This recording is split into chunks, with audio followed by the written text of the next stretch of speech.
Hi. In this video, we're going to talk a little bit about software architecture process.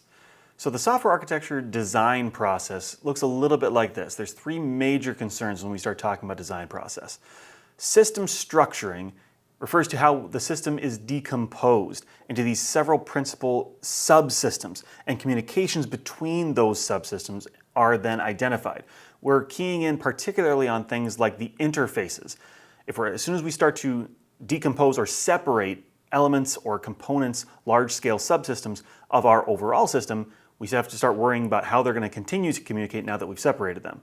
This is particularly important when you're going to then parallelize the development work by, once you split them out, giving one component to one development team, another component to another development team, and yet more to further development teams. Having that interface as an agreed upon contract is a very key component to making sure that it all works once it comes back together, and the system structuring is part of that. Control modeling then is how architects create a model of the control relationships between the different parts of the system that's established. This is particularly true when we have these separate components dealing with the flow of control. Not just the interfaces, but the flow of control and communicating with each other about how the software will work once it's running. And then modular decomposition is how we identify those subsystem partitions. We are particularly looking at things like simplicity. We're looking for things like maintainability, reliability, security, all of those kinds of quality attributes, but also we're worried about things like resource management. Who needs to go where and what teams are best suited to handle what kind of responsibilities. So when we talk about subsystem versus modules, it's important here to note the distinction.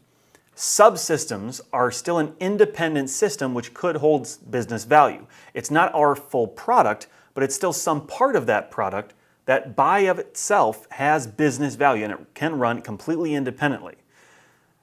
Or at the very least, can be developed entirely independently. That's really what we're looking for when it comes to a subsystem, and that's the primary goal for architecture. That's versus modules. Module design is what we consider software design. That's an individual component of a subsystem which can't function as a standalone system or a standalone piece of the overall product. It doesn't by itself have business value. You have to gather and integrate multiple modules to make up a subsystem.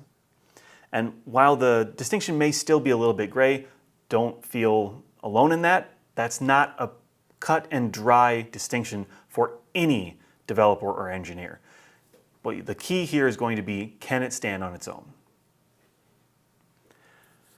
Another thing we care about at the architectural level is software quality attributes. Now you see a set listed here, and we primarily refer to these as the ilities, mainly because so many of them end in that same suffix like you see here.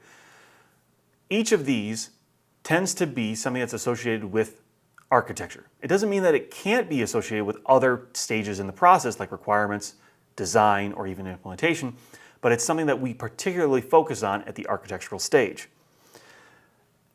You might debate me on usability here, and I think that that's fair, but let's look at security.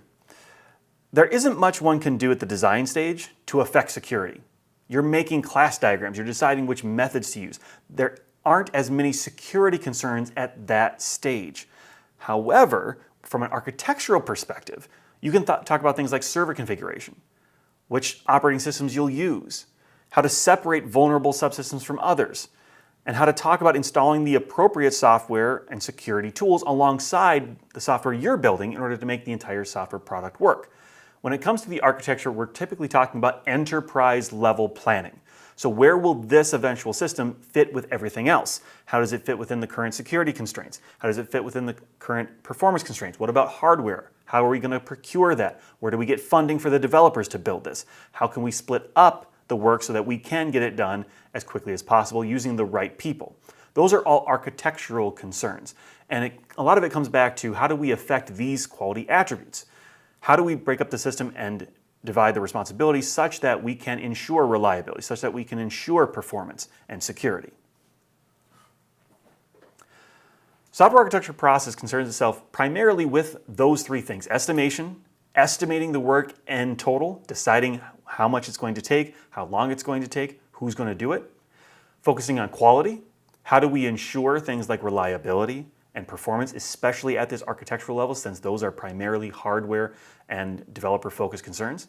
And then partitioning, actually dividing the work into subsystems or modules that can then be passed off onto the design stage, because the design stage goes into the actual building of the individual modules.